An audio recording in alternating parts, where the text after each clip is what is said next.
Broadcasting live from atop the Rocky Mountains, the crossroads of the West. You are listening to the Liberty Roundtable Radio Talk Show.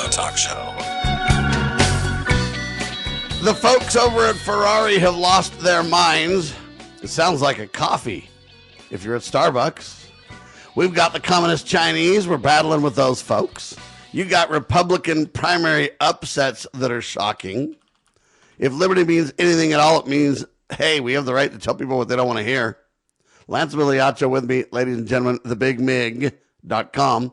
An award-winning broadcast every weekend on Liberty News Radio for radio. They're also available on Rumble, X, Truth Social, YouTube. They're everywhere. Look for The Big Mig. Lance, welcome back, sir.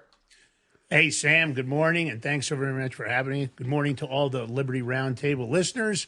We're here. It's Rise and Grind. You know how we do it on this show. It's always edge of the knife, so I'm happy to be here, man. Lots to cover. And man, amen to that. Ferrari, the internet now torching Ferrari, ladies and gentlemen. They put out a new EV, and everybody's mocking the car. $640,000 EV, and everybody says it looks like trash. I don't even know how to describe it. What do they call this thing, Lance? I think it's called the Luce. Now, doesn't that sound like a cup of coffee? I want to get a Luce.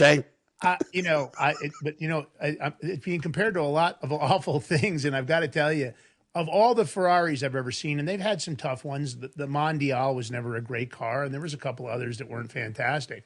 This thing is horrendous. Italians are turning over in their grave. The ex-CEO of Ferrari said that he couldn't even say what he wanted to say because he didn't want to hurt Ferrari.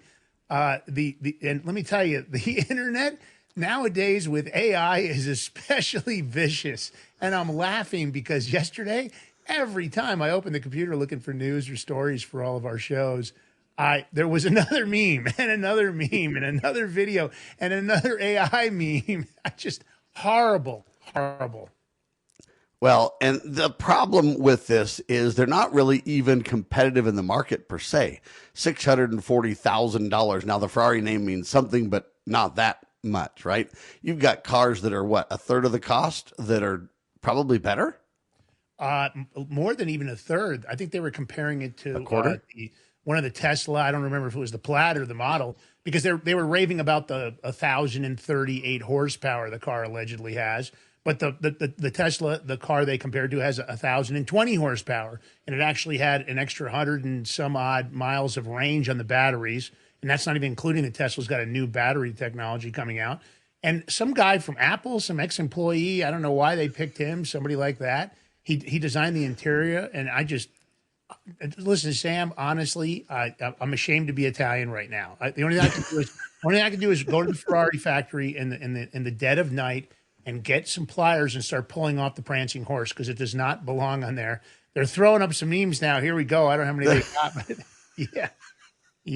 I don't even know how to respond to some of these memes, but everybody's relating it to gay and stuff like this, and it has nothing to do with homosexuality. The term now, when something is not likable or not cool or not in or whatever, it's like, hey, that's gay or whatever the case. It doesn't have anything to do with homosexuals, folks. Learn to separate things. Get intelligence behind you here.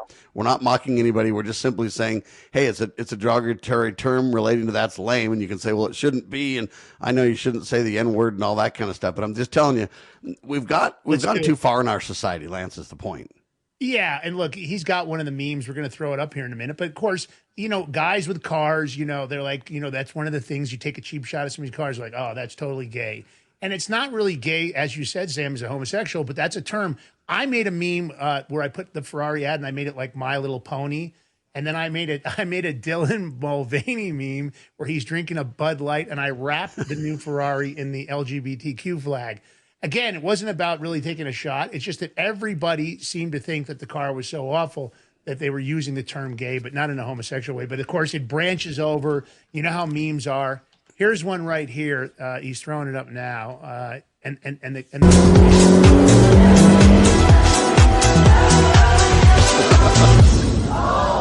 Darling, this car doesn't run on electricity. It runs on homosexual energy. So see what they've done here, ladies and gentlemen. We've just got this scenario where we're crossing into this.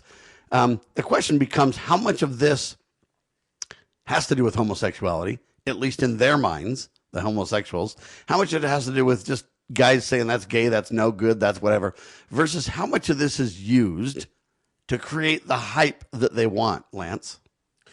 Well, I don't think this is hype. I think the struggle here is that Jaguar had a really awful campaign that impacted their stock and everything else. And then, of course, the woke ideology that hit Ford. Ford wrapped a Ford truck in the LGBTQ flag. Harley-Davidson made a mistake. They did the same thing. Then you had Bud Light. So this woke ideology, you take a really strong brand like Ferrari, right? An amazing brand in the exotic world, and you make a horrible marketing mistake. It's the same thing they did at Cracker Barrel. And it is a colossal misstep, is the point. Well, is it? I believe it's a true misstep because I think what happens is, and we know how the banking institutions are. There's this requirement from the banks of a certain amount of DEI, a certain amount of woke ideology that comes kind of handed down. And I think it's all, in my opinion, it's all part of the big plan. When you see what they're doing over on TikTok, when you see what they're doing in our school system, I almost feel like it's mass grooming, Sam. It is, because here's what happens. Ferrari or Jaguar or any of these companies, they at some point must give the nod, kiss the ring, kneel at the altar, whatever you want to say. And the question becomes, when you're, in charge of like Ferrari or Harley or something like that, you're kind of like, hey, how do I do this in a way that doesn't destroy my brand entirely, but I kind of give the nod, or I kind of, pay the piper, whatever you want to call it. And it's the kind of thing where it's like that, where it's how do we save face, but yet give them the nod so that we don't, lose all, eventually be destroyed on this altar. Okay. And so this Ferrari's first kind of EV car, they're trying to give the nod to the EV folks, but now it's turned into a social media firestorm. Okay. They've been mocking the design. They've criticized the brand's, whole classic identity over this thing. They've flooded the internet with viral memes, just mocking the thing. But they're trying to save face. Like, you've even got Harley now with electric Harleys and stuff. And what do? Then they make the sound. It's like a fake, Harley sound, but yet it runs on electricity and everything. I mean, at some point, this turns into like clown show stuff, right? Well, look, I was a Harley guy years ago. I used to rode around. I had a lot of friends that were in biker organizations, and I was all around those guys. And I enjoyed the Harley when I had it. But, of course, later on, I recognized the fact that the way people drive had changed dramatically. I had a couple of close calls, and I thought, I like the way my knees and my legs and my back works. I'm gonna sell my bike, and that's it. I'm not gonna ride bikes anymore. But the thing is, iconic brands, they're iconic for a reason, right? They built that over longevity. And Ferrari's an iconic brand. Ford Motor Credit, an iconic brand. And even Cracker Barrel. I didn't grow up with Cracker Barrel food. I grew up in New York. Fordham Road in the Bronx, and then later White Plains, New York, Westchester County. I ate a lot of Italian food. There was a lot of foods I didn't have. I didn't have country food like that. That wasn't really common in New York. There wasn't a country menu. But I love Cracker Barrel. I love the country theme. I love the breakfast there. I like their store in the front. And when somebody in an executive position says, I'm going to make the brand, going to give it a new identity, that is just horrible. They should have polled people. And Ferrari should have done the same thing. Like, what do you think of this design? And I think everybody would have just told them the design sucks. So it's the same thing with Cracker Barrel. What do you think about our new store identity? We're going to make it modern.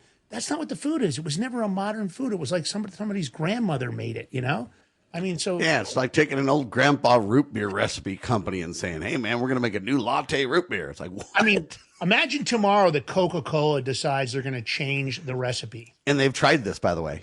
Yeah, and it didn't work. And the point of the matter is, don't you got Coke Classic for this very reason? Well, yeah, of course you do. But my point is, even the Cracker Barrel logo, when they got rid of the old guy next to the barrel, and we're showing it on screen right now, people flipped out. They didn't want it. They wanted to know they could go in there and sit in the rocking chairs while they're waiting for their table. They could play the little peg game while they were waiting for their food. They could look around and see what unique, cool, weird, but funny, but cool stuff they could try, at least taste food-wise, or bring home as a souvenir, or, just, man, this is a cool little whatever. And the food was good. I like the food at Cracker Barrel. I mean, I don't know what it's like now. I don't know if they changed it, but it makes me uneasy because it was always predictable. I used to be on the road a lot. And it's the same thing with Ferrari. Listen, I used to be a big wholesale car dealer. I used to sell 350 to 500 plus cars a month wholesale.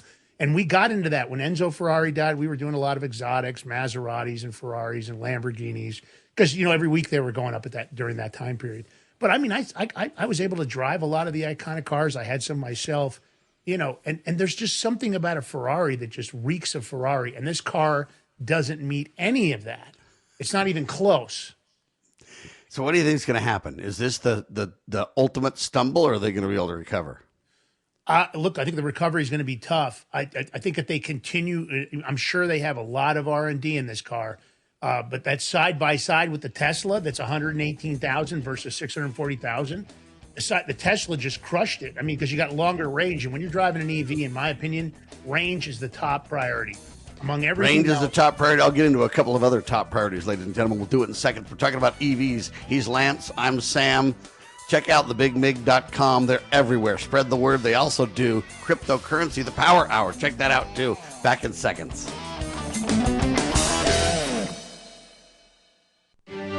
As a parent, is receiving a faith-based, character-focused education for your children difficult to find? Do you believe that godly principles should be a central component in your child's education? Imagine a school where faith and integrity are at its center, where heritage and responsibility instill character. For over 40 years, American Heritage School has been educating both hearts and minds, bringing out academic excellence. This is the school where character and embracing the providence of a living God are fundamental, where students' national test scores average near the 90th percentile. With American Heritage School's advanced distance education program, distance is no longer an issue. With an accredited LDS-oriented curriculum from kindergarten through 12th grade, your children can attend from anywhere in the world. American Heritage School will prepare your child for more than a job. It will prepare them for life. To learn more, visit american-heritage.org. That's american-heritage.org. Are you watching what's happening in our country and asking, what can I do?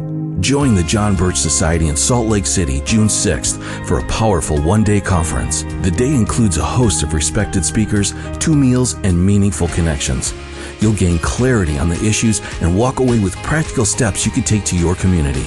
Reserve your seat today at jbs.org/SLC26. That's jbs.org/SLC26.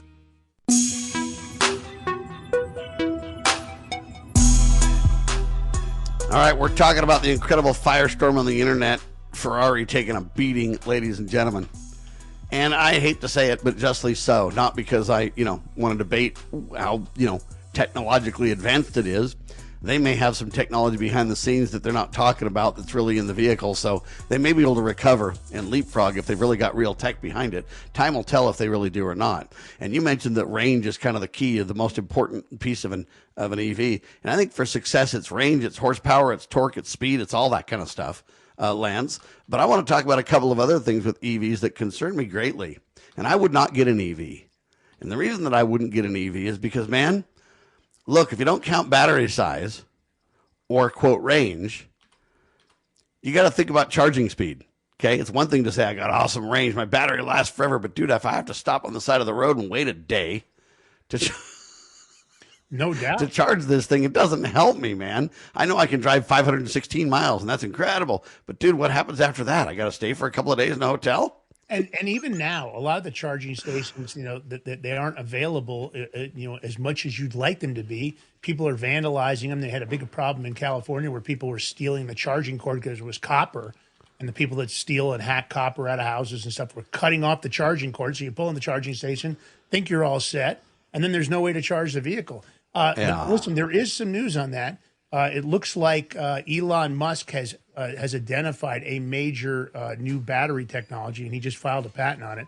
Supposedly high-speed charging and the rest of it, big deal. So, I don't know where that's going to end up or what the end of that's going to be, but it looks pretty good.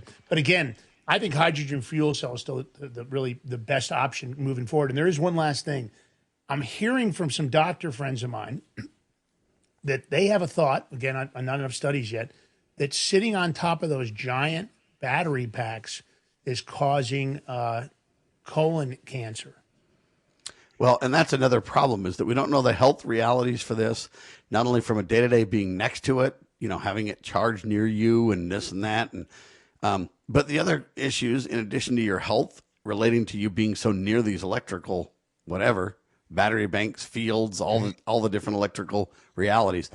But if these things catch on fire, okay, they've resorted to not even trying to put them out. They're just like, hey, let that sucker burn all the way to the ground. It might take 3 days. Who cares? It'll burn hotter and crazier than ever. It's so crazy we can't even put the thing out. Yeah. Now, who wants that on your roads? Who wants that to be in when you get in a crash? Not me, Lance. Well, that's the problem with those lithium batteries, right? If you expose them to air, they catch on fire. Even if you pull one out of a computer and you throw it into your trash. But if you expose them to any salt of any kind, too, then, if you're not careful, that's what fuels the fires, right? No doubt. Absolutely. And the truth of the matter is, if you have to think about that sitting in your garage. You're right. You got like a bomb in everybody's garage almost. Yeah. And you've got how many people live on either coast, both coasts together? Call me what percent of the country? I'm not buying an EV, Sam. I never would. There's no way I'm going to drive one, own one, buy one. I don't want to rent an EV. I'm not interested in any of that. What percent of the U.S. population, right, lives on the coast? Gosh, I don't know. I don't know the statistic on that. Because think about California's got what, 40 million people? Yeah. Florida's got 25 million people. Yeah. Okay. And I haven't even begun, right? And that's 65. I mean, it's what percentage of America lives on the coast? And we know that heat and cool. So what percent then lives in cool climates? What percent lives in the interior of the Rocky Mountains or something? And heat and cool are disaster for these vehicles, right? Yeah. And I think whether it's hot or cold, doesn't matter. Both just absolutely tanks your range. But then what percent's near seawater and everything else? And you're creating literally a bomb in everybody's garage. You're creating bombs that just drive down the street when they catch on fire. It's like, hey, it's like that fuel tanker we just read about in California. You've got to literally flee the area. All right, 40% of the U.S. population lives in coastal counties. That depends on exactly how you define coastal, et cetera. But 40%, okay? And then when you add the cold and the hot climates to that,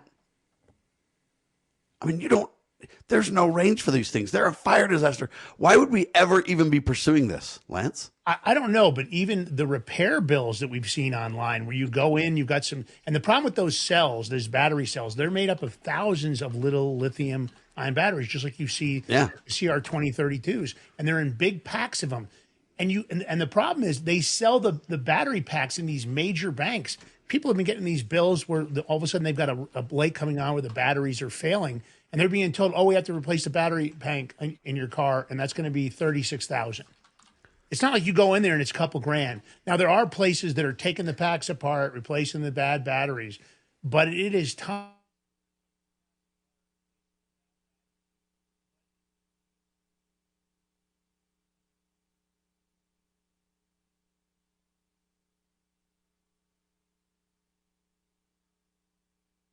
Look, I think hydrogen fuel cell. But then what's going to happen when we get all these batteries, though? Just where are you going to put them? Dispose of them, Sam. They're stacking them up in junkyards. They don't even know what to do with them. Okay, and then the other question that I have is, forget the fires, forget you're going to get colon cancer, forget the hot and the cold, so the range tanks. What about just the pure expense of these things?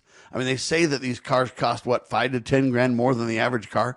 Look, when I was a kid, I bought my first car when I got married 34 years ago, bought my first car for my wife after we got married. It was a little teeny Geometry, man, 3-cylinder popper car, but it was brand new, $5,600, okay? Wow. And now the average cost of a brand new car is $50,000. Yeah, it's crazy. Okay, a house used to cost less than that, Lance. I mean, my parents bought a brand new Volkswagen Bug, and at that price, it was $998 or something. It was under $1,000. And then they bought one of the Volkswagen squareback wagons when that came out, because I remember going to the first McDonald's in New York in the back of that car. Back when the McDonald's were chrome on the outside, they were polished. Yeah, man, that was back when you could get a 29-cent cheeseburger, buddy. Yeah, it was a big deal for us to go there. We didn't have a lot of money. My parents were not very affluent. As a kid, we didn't have a whole lot. So to go to McDonald's was just massive. I'd sit in the back of the wagon and we'd get the drinks and everything. And of course, the food tasted amazing back then because it wasn't all this processed GMO. So look, I don't get it. I'm not going to be an EV guy. I'm not an EV supporter. You're not going to see me driving an EV. I wouldn't rent one for myself. I guess if somebody, invited me in for a speaking event or something, and that's the car they got me, I'd be stuck driving it. Well, let me tell you a story. I went to a car, I don't know what you call them, rental places. What are they called? Mm-hmm. And I got there, and we're about to get our car, and this lady walks up to us and she says, "Hey, listen, I rented an EV and it's not going to work out so well for me. What do you think if I let you take my EV and then, I could take the other car and we could do the paperwork with the people?" And I'm like, "Are you kidding me? That was your first mistake." And look, you look for the charging stations. It's kind of like having a vehicle that runs on propane. If you were going to drive across the United States in a vehicle that had propane, you had to do some real planning. You had to make sure that you had the to stop for propane, because it's not as easy as people think. And I don't think it's any different than these EVs. I mean, look at the charging stations they were supposed to build. The Biden administration, billions of dollars just disappeared, and I don't think they built but one charging station or two, and they were supposed to build, I think, 100 of them. And the money just disappeared. Same thing with California. You know what we need?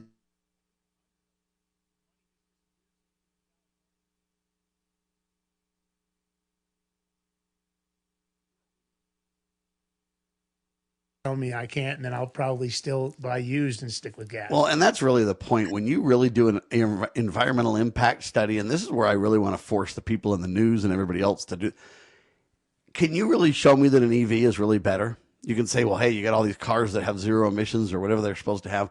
But, buddy, by the time you build these batteries and all the technology to make those batteries run and all the different pieces that it's out of control. Don't tell me it's really more environmentally friendly. It's not true. Is it a smaller carbon footprint? I mean, if you've got these batteries you can't dispose of, when the car goes up in 5 or 6 or 7 years, whenever it starts to fail, what happens then? They always want to talk about it's a smaller carbon footprint, Sam. Yeah. I don't believe it. I don't either. I don't believe it. I think it's a sales pitch. So for me, I'm sticking with gas. And for Sam, don't let me catch you buying the Ferrari. Okay, don't let me catch you doing that. Yeah, I'm gonna hold off for now. But the last thing I have a question for. Yeah. There's scales and stuff that when big rigs go by or whatever, and so they're really heavy, and so they do the scales to say, hey, are you too heavy for this road, or are you whatever the case may be, and sometimes there's toll fees that they got to pay and stuff like that to cover some. What about all these EVs? Every EV is way more or way heavier than a regular gas car, right? I actually don't know that statistic. If you say so, I believe it's probably true. They're heavier. I'd have to kind of get the averages, but I have dealt with the battery packs. I have had some vehicles that were hybrids and stuff where I had to, buy used battery packs and all kinds of things to fix stuff. And they are seriously heavy. Now, does that offset not having the engine, the transmission, differential? I don't really know. Got to be honest. I don't know about the weights on the EVs. Anyway, all I can say is it's interesting. And then here's the next question. So not only are they heavier on the roads, but you put more and more and more heavy traffic on the roads. You got to build the roads to greater capacity. So when they do all these environmental studies and they're like, hey, every gallon creates 887 grams of CO2 or whatever, and this and that. And then they go, but what about just building more roads and roads that can withstand heavier vehicles? Is that, compared to the footprint? Well, look, if we'd stop wasting our money all over the globe doing all kinds of ridiculous things, I mean, our infrastructure needs some serious work here in the United States. Our highways should be expanded. There's lots of bridges that are not in good shape and they should be repaired and replaced. But look, look at Washington, D.C. They keep wasting money. They don't ever stop. You know what I think is interesting? I'm going to make a comment that I've been thinking about for a couple of years now. The self-driving technology is really interesting, right? Because if you're working like we do all the time, if you really could trust the self-driving to get you to a spot, it could be interesting because you could continue to work on your laptop and build out shows and do all kinds of stuff, just like everybody could work. Why is it that self-driving is only committed to the EVs? Why aren't they making any commitment to self-driving gas cars? That's my question. Because they want to force you into EVs, because we'll get into this a little bit more, ladies and gentlemen, with Sam and Lance, but it has to do with tech, by the way. And they can't control your gas cars. That's why they all wanted to make sure that you didn't have cars that you could work on yourself. And now we got these electronic transmissions, and you can stop an EV in the middle of the road, and you're not going anywhere, Lance. We'll talk about it. I'm Sam. He's Lance. The Big Mig, baby. TheBigMig.com and LibertyRoundtable.com. Share the word, spread the love, and God save the Republic of the United States of America.